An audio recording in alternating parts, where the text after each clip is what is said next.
The gaslights of Hanyang flickered, casting long, dancing shadows that mirrored the turmoil within the royal court. Li Jiam, once a respected physician of the Nuiwan, the Royal Medical Institute, now found himself a fugitive, his name tarnished by the very institution he had served. It was the era of King Yangzhou, a time of grand palaces and hidden cruelties.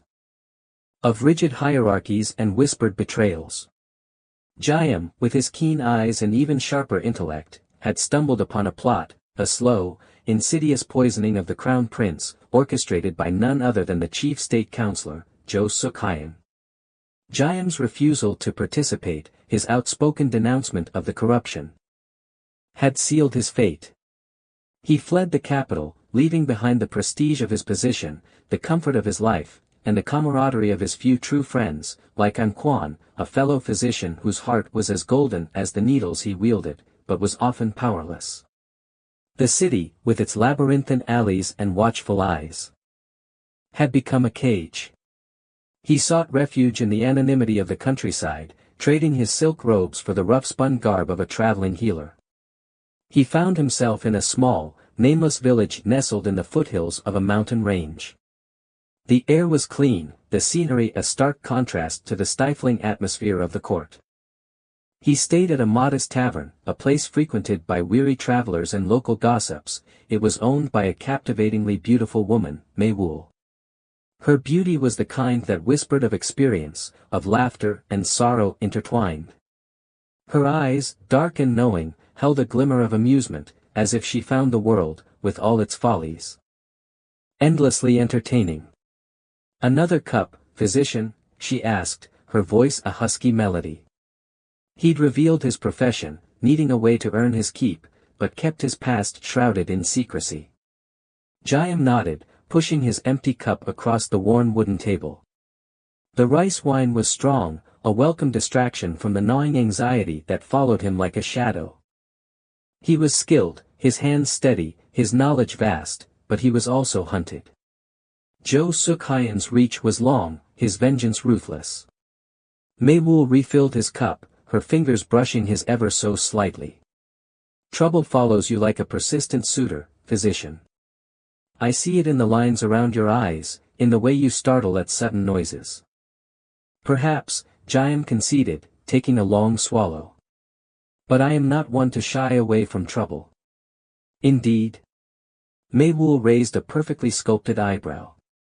"And what kind of trouble finds a former royal physician hiding in a remote village tavern?" Jiam hesitated, then decided to offer a sliver of truth. "The kind that involves powerful men and poisonous secrets." Mei Wu's smile widened, a flash of white teeth against her painted lips. "Then you've come to the right place, physician. This village may seem quiet, but even here, secrets fester like untended wounds." That night, the quiet was shattered. The tavern door burst open, revealing three figures silhouetted against the moonlight. They were Zhou Sukhayan's men, their faces grim, their hands resting on the hilts of their swords. The hunt had found him. Li Jiam, the lead assassin, snarled, his voice rough as gravel. "Your defiance ends here." Jiam rose slowly, his hand instinctively reaching for the pouch at his belt, where he kept his acupuncture needles. He'd used them countless times to heal, but tonight, they would serve a different purpose. "I assumed Zhou Sukhayan wouldn't let my disrespect go unpunished," he said, his voice calm despite the adrenaline coursing through his veins. Mei Wu stepped forward, placing herself between Jiam and the assassins. "This tavern is neutral ground," she declared. Her voice surprisingly firm. "Settle your disputes elsewhere." The lead assassin sneered. "Out of the way, woman. This is not your concern." "He is under my protection," Mei Wu insisted, her eyes flashing. She was not merely a tavern owner, she was a force to be reckoned with. Jiam knew he couldn't let Mei Wu risk her life for him. With a swift movement, he pushed her gently behind him. "Thank you, Mei Wu, but this is my fight." The assassins lunged, their blades glinting in the dim light. Jiam moved with a speed and precision honed by years of practice. He dodged the first attack, his fingers finding the pressure points on the attacker's arm, sending a jolt of pain that caused him to drop his sword. He sidestepped the second, using the momentum of the attacker's own body to throw him off balance. The third assassin, quicker and more skilled than the others, managed to graze Jayam's arm with his blade. The pain was sharp, but Jayam ignored it, focusing on the fight. He used his needles, not to heal, but to disable. Targeting specific points on the assassins' bodies, paralyzing limbs, disrupting their movements. It was a brutal, desperate dance, a blend of medical knowledge and martial prowess. Jayam fought with the grim determination of a man who had nothing left to lose. The fight ended as quickly as it began. The three assassins lay on the floor. Groaning, their bodies contorted in unnatural positions. Jayam stood over them, breathing heavily, his arm bleeding. Mei-Wul rushed to his side, her eyes wide with a mixture of fear and admiration.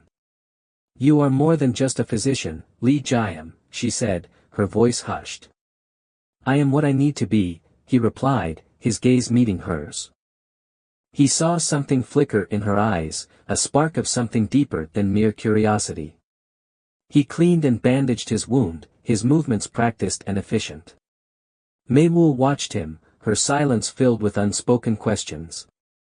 "Zhou Sukhayan will not stop," Jayam said, breaking the silence. "He will send more." "Then you must leave," Mei-Wul said. Her voice urgent. "This village is no longer safe for you." "I know," Jayam said.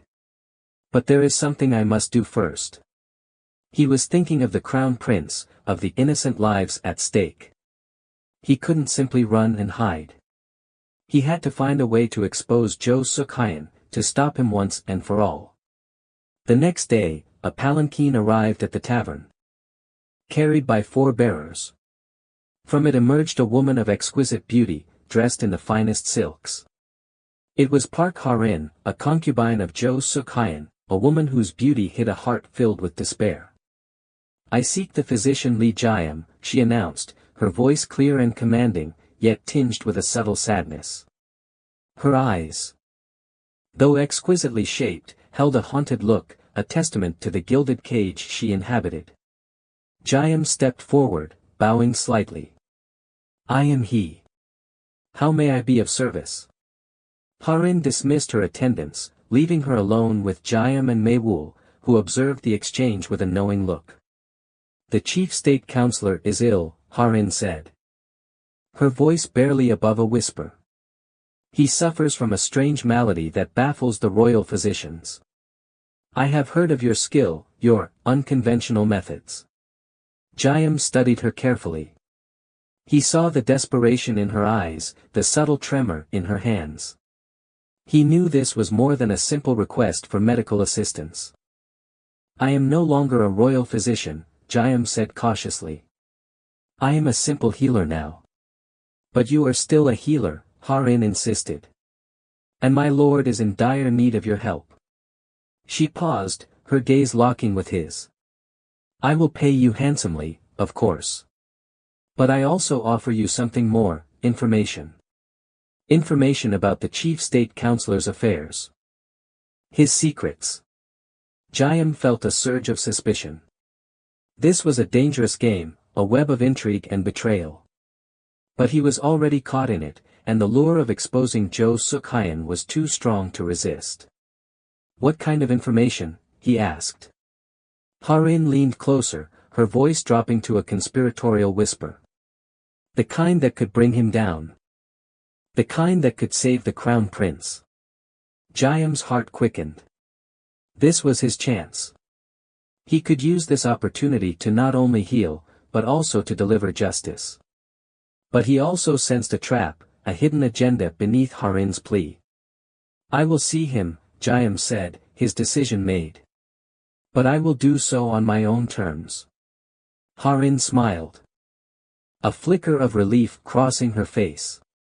"Of course, physician. Whatever you require." She gestured towards the palanquin. "My servants will take you to his residence." As Jayam followed Ha-rin's attendants, He couldn't shake the feeling that he was walking into a lion's den. But he also knew that this was the path he had to take. The only way to confront the darkness that had consumed the court and threatened to engulf the entire kingdom. Meiwu watched from the doorway of her tavern, a mixture of apprehension and something else, a nascent respect, perhaps even a hint of something more, in her dark, knowing eyes. The path ahead was fraught with peril. But Li Jiam, the physician fugitive, was ready to face it, armed with his needles, his knowledge, and a burning desire for justice.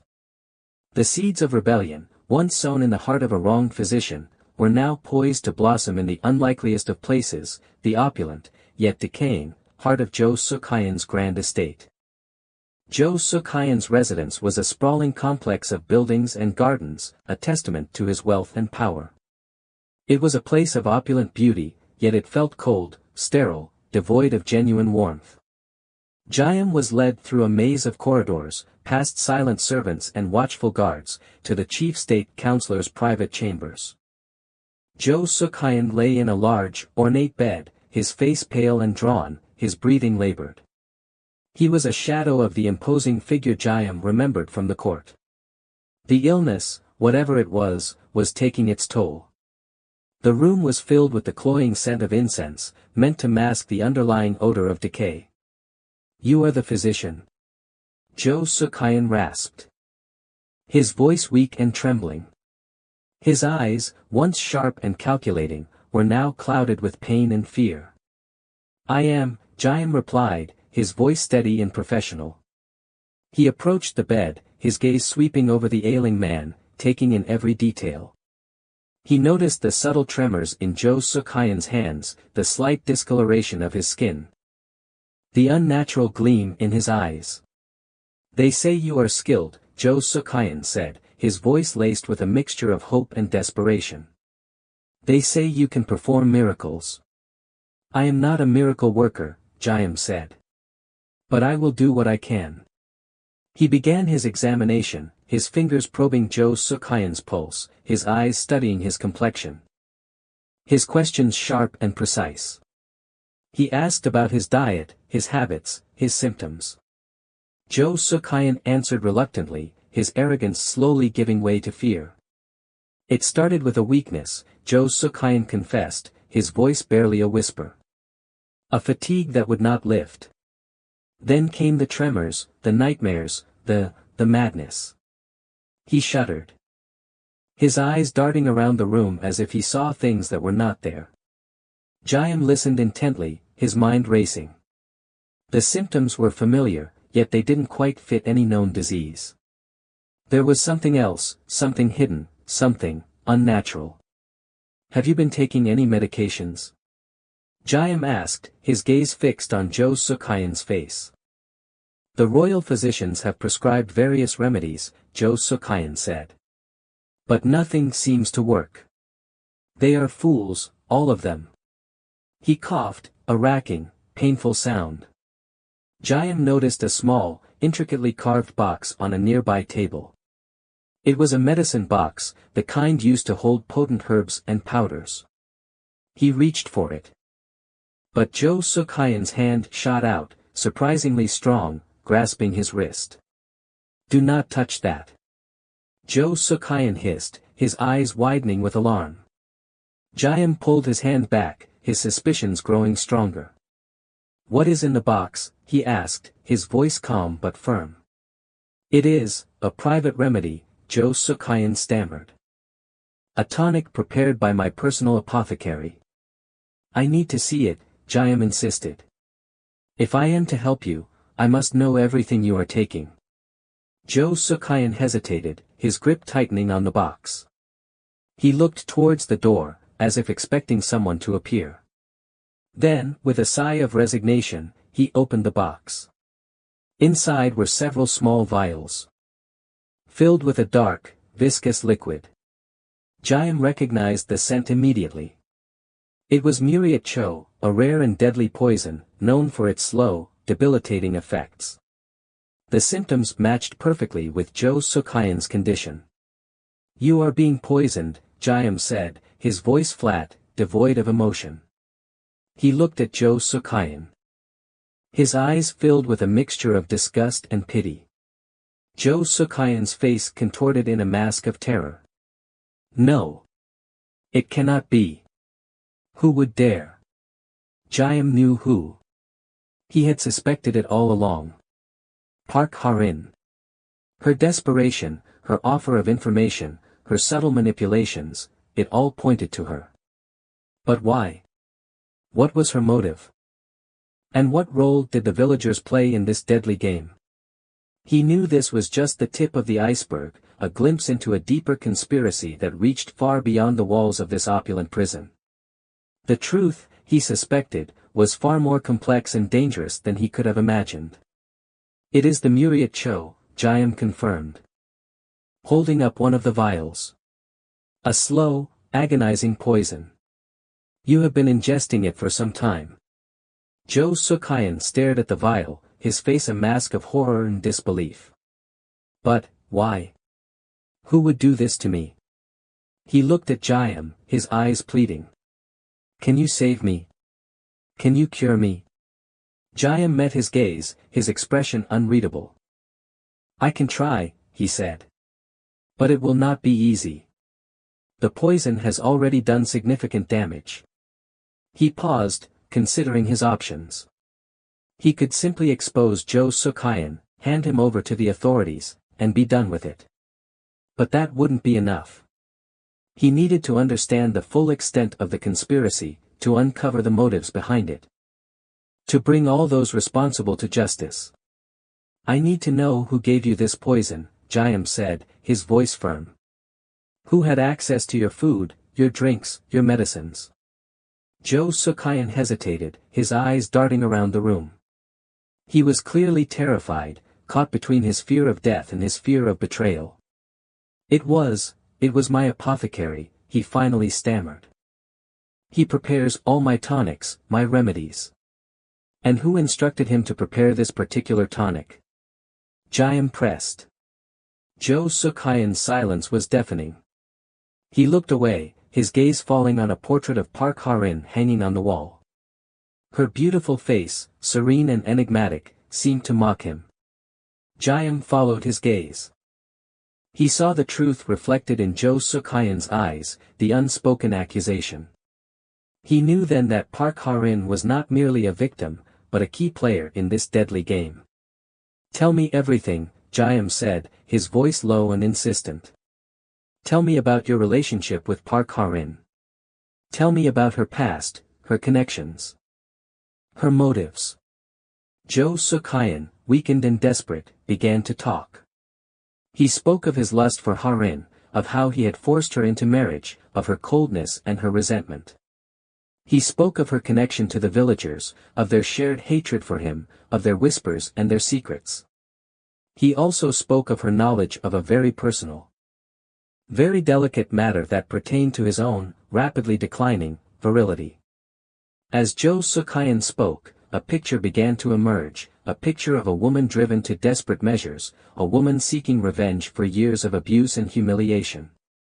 A picture of a village united in their hatred for a tyrant, willing to risk everything to bring him down.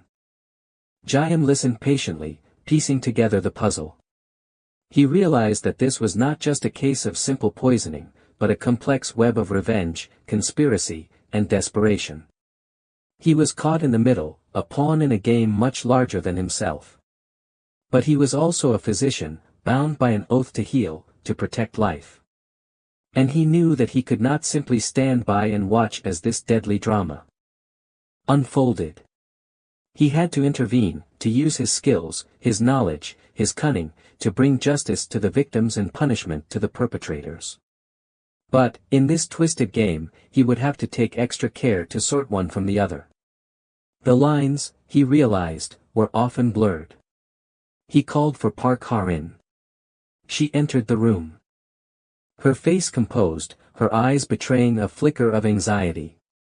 She looked at Jo Suk-hyun, lying weak and helpless in his bed, then at Jaehyun, her expression questioning. He knows, Jaehyun said, his voice devoid of accusation. He simply stated the fact.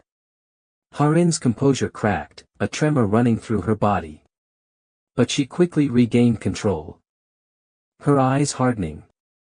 "Yes," she said, her voice steady. "I did it. I poisoned him." She spoke with a chilling calmness, a detachment that belied the years of pent-up rage and resentment that fueled her actions. Jayam looked at her, his gaze unwavering. "Why?" he asked, the single word echoing in the silent room. Ha-rin's story spilled forth. A torrent of pain, anger, and desperation. She spoke of her forced marriage to Jo Suk-hyun, of his cruelty and his abuse, of the lives he had ruined, the families he had destroyed. She spoke of the villagers, their suffering, their silent pleas for justice. She spoke of her own lost love, a young man driven to despair and death by Jo Suk-hyun's greed. "He deserved to die," she said, her voice trembling with emotion. "He deserved to suffer, just as we have suffered." Jayam listened, his heart aching for her, for the villagers, for all those who had been wronged by Jo Suk-hyun's tyranny.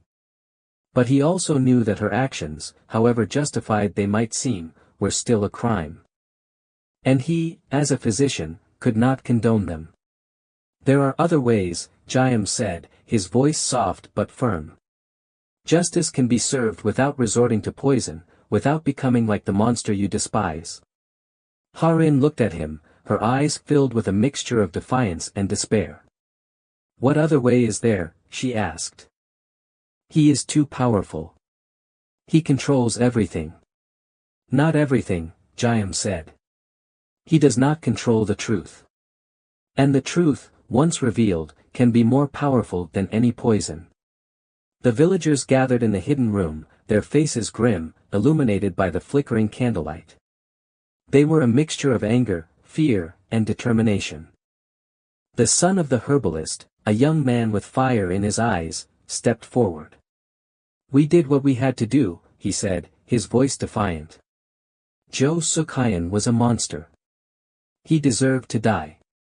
Tol Sam, the large, gentle man with a surprisingly soft heart, stood beside him, his massive frame radiating a quiet strength. He had helped Jayam before, tending to his wounds after the fight with the assassins. Now, he was caught in the middle of this conspiracy, his loyalty torn between his fellow villagers and the physician who had shown him kindness.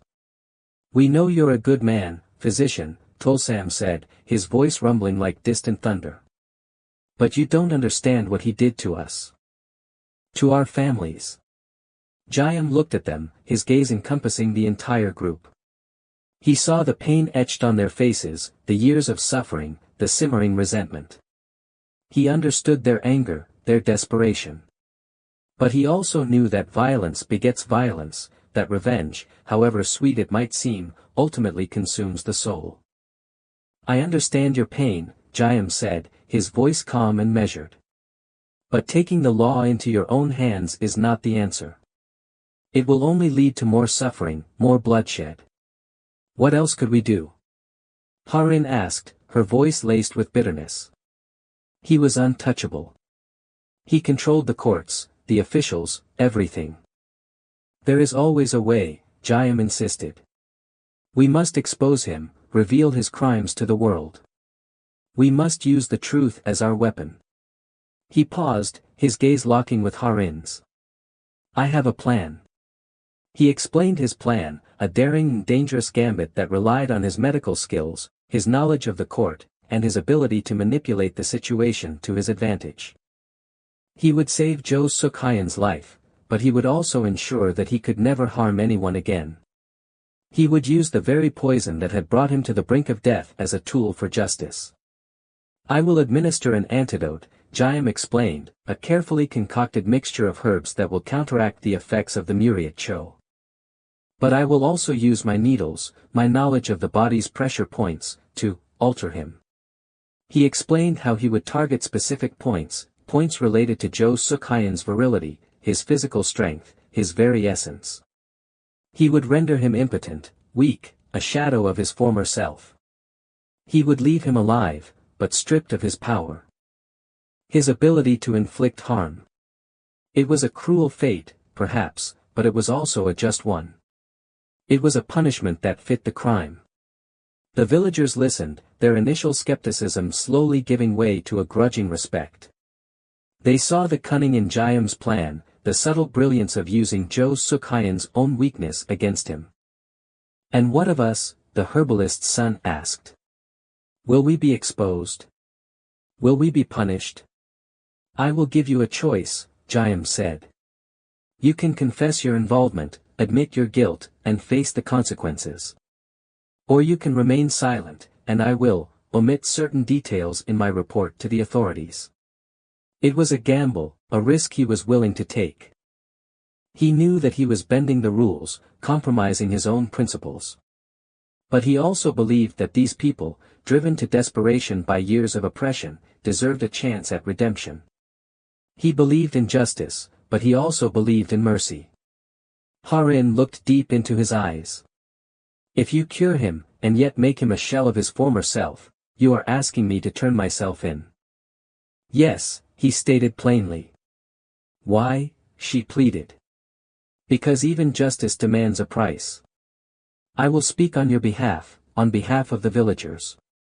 But justice must be seen to be done." The room was silent, the weight of Jayam's words hanging heavy in the air. Then, Ha-rin stepped forward, her head held high.